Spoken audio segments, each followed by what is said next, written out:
Hello friend, जय जगन्नाथ। मोर YouTube channel को आपण मानक स्वागत। तो फ्रेंड, आज मु गोटे नुआ टाइप्र केक बनैबी।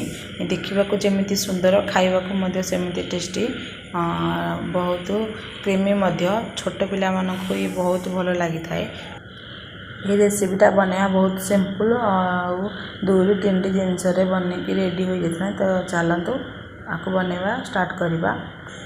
केक बनवाई मत प्रथम चीनी सीरा दरकार। तो मुझे चीनी सीरा बनईनी ये गोटे ससपैन बसैली। ये मेजर कप साहाଯ୍य हाफ कप चीनी नेली और से 2 ରୁ 3 चामच पानी देली। नहले चीनी ससपैन रे पोड़गले केक भल बनबनी।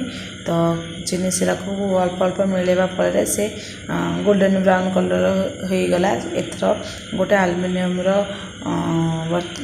गोटे बेला टाइप नेली। आप चाहिए जो टाइप आलुमिनियम नहीं पारे, प्लास्टिक नहीं पारे, जो थे भी करें। से चीनी सीरा को से अल्प अल्प बुलेवा फल से चारिपट लगेगा। सॉरी फ्रेंड, लाइन पड़ेगा। तो वीडियो देखु। तापर 2टी अंडा नेली। 2टी अंडार ऊपर खोलपा को काढ़ी नेली। और 2-3टी कदली नेली। कदलीर भी ऊपर चोपा छड़ेकी ताको छोट छोट पीस करने। नहले ये ग्राइंडर होला टाइम रे ठीक से ग्राइंडर होबनी। तो ताको छोट छोट पीस करने। एठी गोटे ग्राइंडर जार नेली। चलो तो ग्राइंडर करवा। कदली पीस से नेबी। 2टी अंडा डालबी। 4 ରୁ 5 स्पून चीनी देवी। आपण टेस्ट हिसाब रे चीनी नेबे। और ताको केक को क्रीमी बनवाई 2 कप मिल्क नेबी। ये ठंडा मिल्क आपण गरम नेबेनी। गरम नेले ये छिड़ी जीव। पूरा बिल्कुल रूम टेम्परेचर में ठंडा क्षीर नेबे। पूर्वर जो चीनी सीरा को रखी थे से उपरे ग्राइंडर होता कदली पेस्ट को ढालिबा और ताकू छाणिकी नवा। नहले ये ग्राइंडर हेले भी खदड़ा रही जाए तो भल ही केक नबनी। मु पूर्वर पानी गरम बसई थी। तो से केक टिन को देवी और ता उपरे कवर करदेवी। नहले जो बांफ बसी से केक बाग हेनी। तो ताकू 20 ରୁ 25 मिनट छाड़देवी।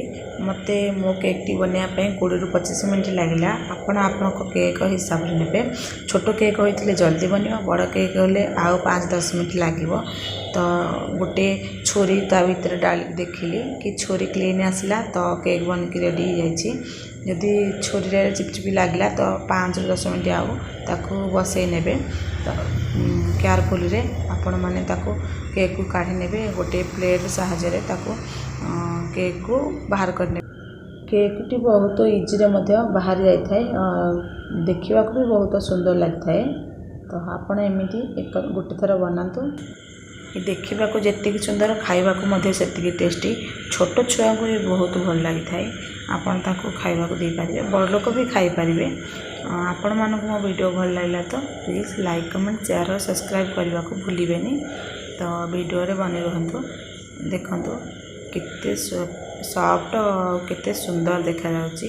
आई होप वीडियो भल लागिवो।